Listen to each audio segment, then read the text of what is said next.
Assalamualaikum warahmatullahi wabarakatuh.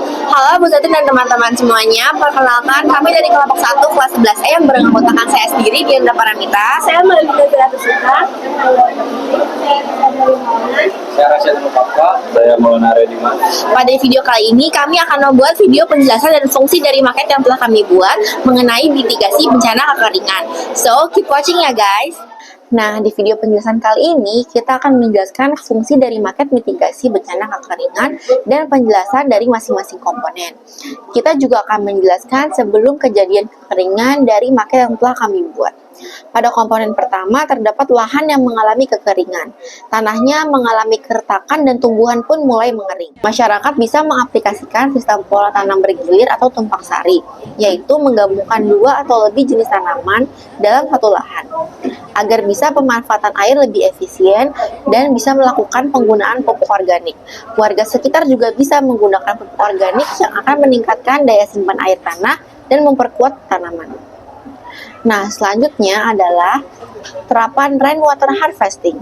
Rainwater harvesting adalah penampungan air hujan sebagai cadangan sebelum musim kemarau datang. Cara kerjanya yaitu dengan air hujan yang turun dari genteng, lalu dialirkan melalui pipa yang turun dari wadah penampungan. Selanjutnya, air akan mengalir melalui pipa ke sumur resapan yang akan diserap oleh tanah. Nah, selanjutnya adalah pompa air tenaga surya.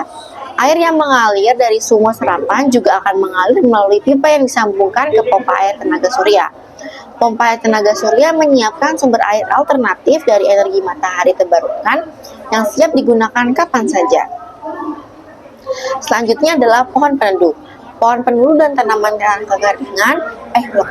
Selanjutnya adalah pohon peneduh dan tanaman tahan kekeringan. Selanjutnya adalah pohon peneduh dan tanaman tahan kekeringan. Pohon peneduh dan tanaman tahan kekeringan ini membutuhkan air minimal dan cuaca panas. Tanaman ini tetap tumbuh di musim kemarau, menjaga cadangan pangan dan kehijauan lingkungan. Selanjutnya adalah tanah kering. Tanah di sini sebagai simbol area yang terkena dampak dari kekeringan musim kemarau. Tanah kering ini memberikan gambaran area yang beresiko kekeringan jika tidak dilakukan mitigasi. Tanah kering ini menunjukkan perbandingan antara lahan yang dikelola dengan baik dan tidak baik. Kita akan membahas ketika musim kemarau itu terjadi. Saat musim kemarau terjadi, cadangan air yang sudah disiapkan sebelum musim kemarau bisa digunakan untuk aktivitas sehari-hari.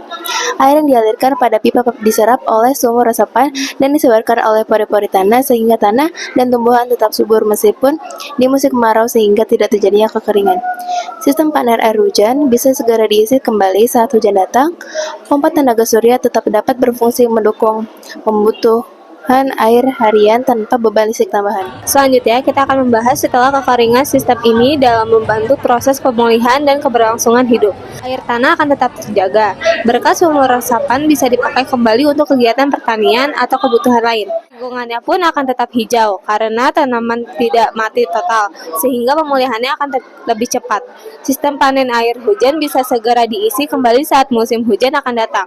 Pompa tenaga surya tetap dapat berfungsi mendukung kebutuhan air harian tanpa beban listrik hambatan. Sekian video dari kami, kurang lebihnya mohon maaf. Semoga video ini dapat mengedukasi dan memberitahukan teman-teman terkait mitigasi bencana kekeringan. Wassalamualaikum warahmatullahi wabarakatuh.